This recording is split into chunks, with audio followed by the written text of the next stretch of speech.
السلام علیکم ناظرین،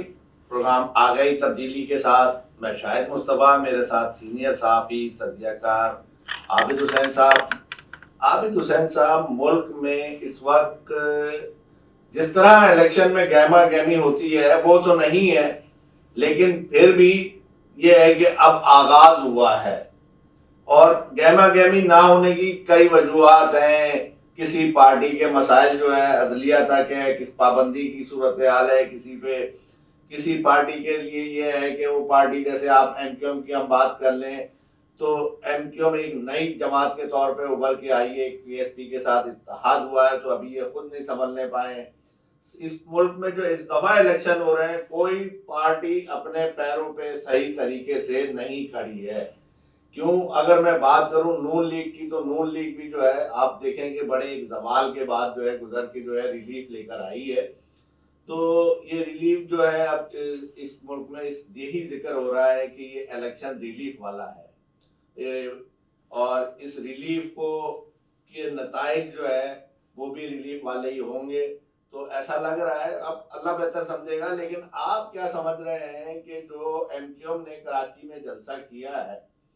اس کے سندھ میں، کراچی میں، شہری علاقوں میں کیا نتائج نکلیں گے؟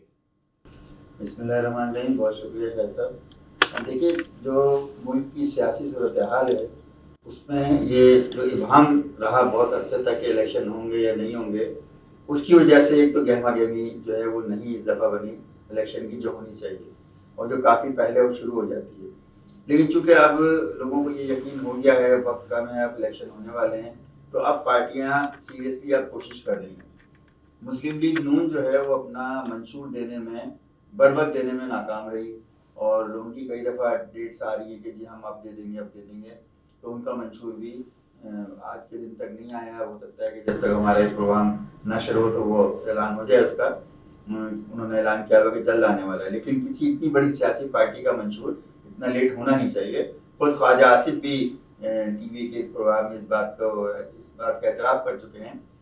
کہ یہ ہم سے ایک مسٹیک ہوئی ہے کہ ہمارا منشور لیٹ ہوا ہے۔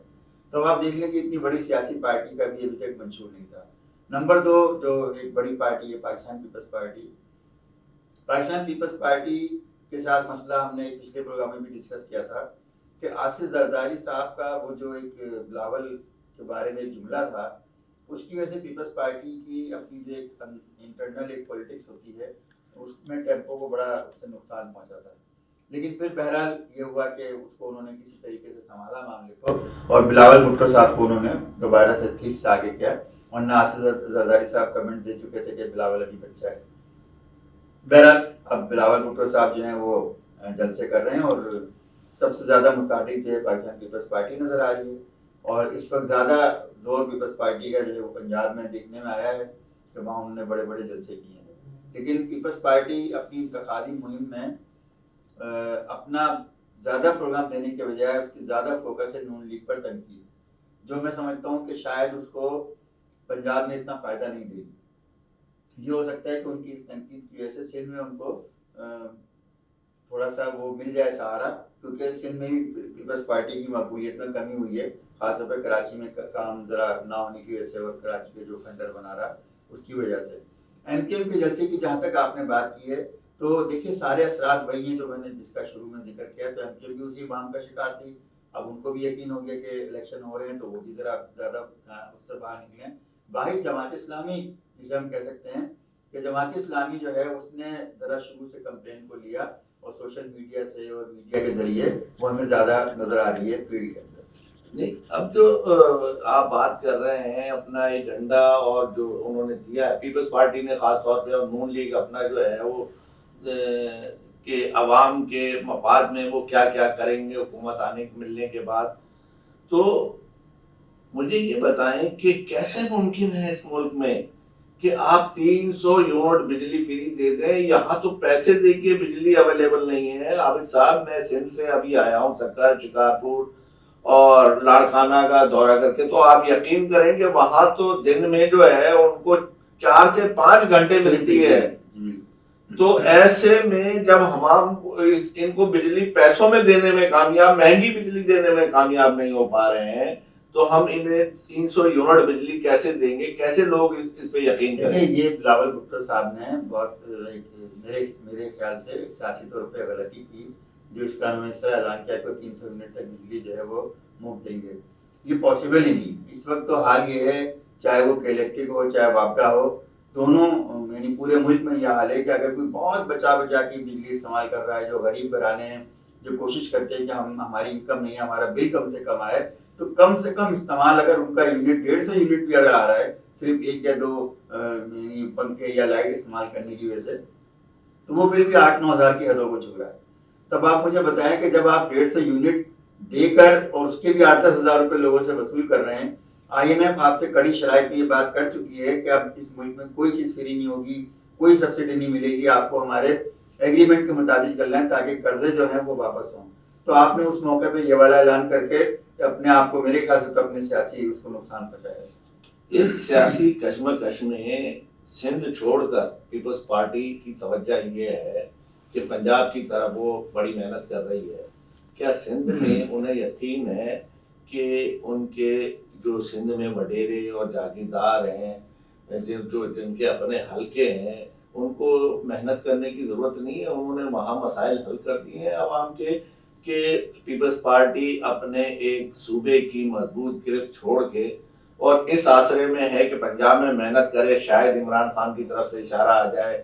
کہ نواز شریف سے بہتر ہے کہ پیپلز پارٹی کو سپورٹ کیا جائے. تو اس آسرے پہ یہ محنت کر رہے ہیں یا کچھ اور بیک گراؤنڈ ہے؟ نہیں, ایک تو یہ فیکٹر بھی ہے کہ ظاہر جو پولیٹیکل پارٹی ہوتی ہے اس کا ایک ویژن یہ ہوتا ہے, وہ مستقبل دیکھ رہی ہوتی ہے کہ ہمیں کس طریقے سے ہم بعد میں جوڑ توڑ کریں گے. اور آج تو اخبارات میں یہ بھی آیا کہ آصف زرداری صاحب کو جو ہے وہ صدر بنانے پر بھی غور ہو رہا ہے دوبارہ سے. تو دیکھیے وہ ایک بہت بڑی یعنی پارٹی ہے, ایک پولیٹیکل پارٹی ہے, اور اس میں بہت سیاسی دماغ ہیں, بہت سینئر لوگ ہیں. تو مسئلہ یہ ہوا تھا کہ جب یہ جو آپ جو بات کر رہے ہیں یہ اصل میں اس لیے کرنا پڑ رہا ہے کہ پیپلز پارٹی کو کیئر ٹیکر دور میں بہت نقصان ہوا تھا, کیونکہ جب انہوں نے مسلم لیگ نون کے ساتھ مل کے ساری اتحادی پارٹیاں جمع ہوئیں تو اس دوران جو ملک میں مہنگائی بڑھی اور اتنی ساری پارٹیاں مل کر ایک پیج پر ہونے کے باوجود ملک کو بحران سے نہیں نکال سکی, تو اب پیپلز پارٹی کے لیے فیس سیونگ یہی رہ گئی ہے کہ وہ پنجاب جا کر نون لیگ کو کہنا شروع کر دے گے کہ یہ سارے اس کے ذمہ دار ہیں اور ہم آئیں گے تو یہ کر لیں گے, کیونکہ اگر یہ اس کے ساتھ مل کر چلتے تو شاید ان کو سندھ میں اس کا نقصان ہوتا. ہم بات کریں سندھ کی, تو سندھ میں اگر ترقی کی بات کریں تو ترقی ممکن نہیں کراچی کے بغیر. کراچی کی معاشی صورتحال کو دیکھتے ہوئے یہاں اگر آپ سرمایہ کاری بھی لانا چاہیں اور کوئی معیشت کو بہتر کرنا چاہیں تو کیسے ممکن ہے کہ اس شہر میں K4 کا منصوبہ جو ہے وہ نامکمل ہے. کبھی سندھ حکومت 12 ارب روپے خرچ کر دیتی ہے, اب 40 ارب روپے وفاق نے خرچ کر دیے ہیں, اور اس منصوبے پہ جو ہے صورتحال ہے کہ نامکمل ہے. اس کو اکتوبر میں 2023 میں مکمل ہونا تھا, ایک پیج سے 260 MTD پانی ملنا تھا, لیکن اس کی صورتحال ایسی ہے کہ وہ اب بھی 4 سے 5 سال کے اندر جو ہے اس کو نہ تو فنڈ ہے ان کے پاس, نہ صورتحال ایسی ہے کہ اگر وہ کریں. اور اس کا جو ڈیزائن تبدیل کیا ہے, کراچی کے ساتھ کھیل ہو رہا ہے. کراچی میں آپ دیکھیں کہ جو ملیر ایکسپریس وے وہ وقت پہ نہیں, مقرر وقت پہ نہیں ہو رہا. تو آپ معاشی ہب کو ترقی نہیں دے پائیں گے تو آپ ملک ترقی کیسے کر پائے گا, اور ہم ان چیزوں کو کیسے سنبھال پائیں گے؟ دیکھیے شاہد صاحب, بات یہ ہے کہ اس میں 2 باتیں آپ نے سوال میں آپ نے کر دی ہیں, میں دونوں کو الگ الگ رکھنا چاہتا ہوں. ایک تو کہ جو آپ یہ کہہ رہے ہیں کہ ہمارے جو منصوبے ہیں وہ وقت میں مکمل نہیں ہو رہے اور کراچی نظر انداز ہو رہا ہے, بنیادی طور پر خزانے میں ہمارے پیسے نہیں ہیں. یہ فیکٹر تو آپ الگ کر لیں. چلیں آج پیسے نہیں ہے, کل انشاءاللہ آ جائیں گے تو ہم منصوبوں کو کر لیں گے. لیکن میں آپ کو K4 کے بارے میں حیرت انگیز بات یہ بتاؤں کہ K4 منصوبہ وائبل ہی نہیں ہے. اس کی وجہ یہ ہے کہ سابق چیف انجینئر واٹر بورڈ کے سلیمان چانڈیو صاحب کئی مرتبہ اپنی یہ رپورٹ اعلیٰ حکام کو بھیج چکے ہیں کہ اس کی ڈیزائن میں فالٹ ہے,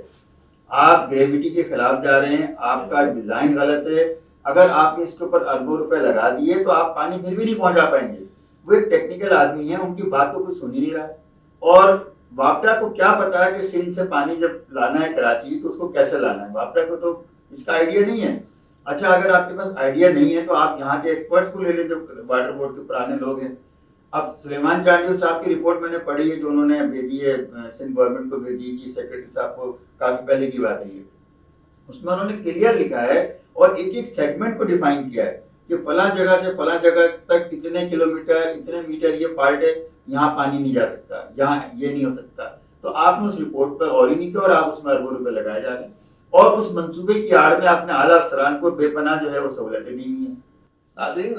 آپ نے عابد صاحب کا تجزیہ اور حکومتی کھیل اور مذاق اور جس طریقے کی پلاننگ ہے اس ڈھونگ کو دیکھا، اور اب آپ سمجھیں کہ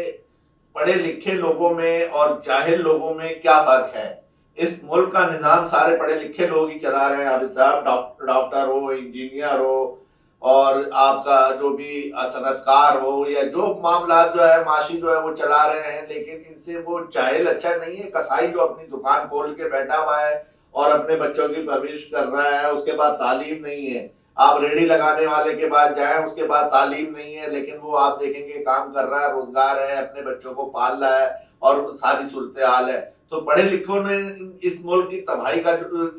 ٹھیکہ لے رکھا ہے، اور کب ان کے بچے تو نکل گئے اس ملک سے، ان کے بچے باہر پڑھ رہے ہیں.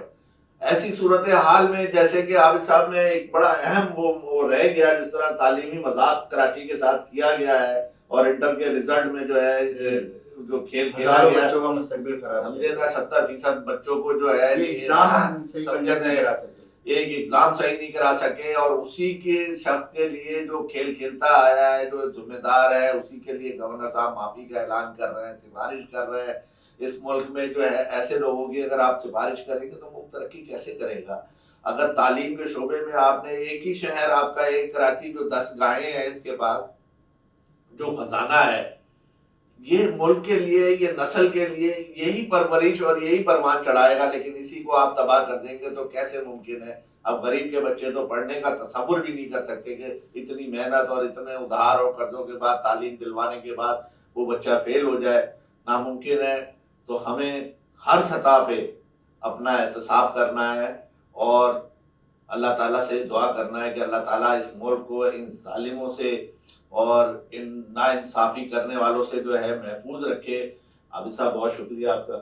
میں شاہد صاحب اگر آپ کی اجازت اس میں اضافہ کرتا ہوں، جو آپ نے بات کی پڑھے لکھے لوگوں کی، دیکھیے پڑھے لکھے، مجھے ان کے پڑھے لکھے ہونے پہ کوئی اعتراض نہیں ہے، اچھے لوگ ہیں اور ان کو سنبھالنا چاہیے، ان کو صرف ایک سبق حاصل کرنا چاہیے. یہ پاکستان میں موبائل کمپنیاں کام کر رہی ہیں، یہ کیوں پروفٹ میں ہیں؟ صرف اس لیے کہ چور بازاری نہیں ہے. اگر ہمارے حکمران، ہماری بیوروکریسی صرف 4 موبائل کمپنیوں کے ورکنگ کو دیکھ لیں، فارماسیوٹیکل کی ترقی کو دیکھ لیں، جو ادارے ہمارے یہاں ترقی کر رہے ہیں پرائیویٹ، صرف ان سے کچھ سیکھ لیں تو ملک ترقی کر لے گا.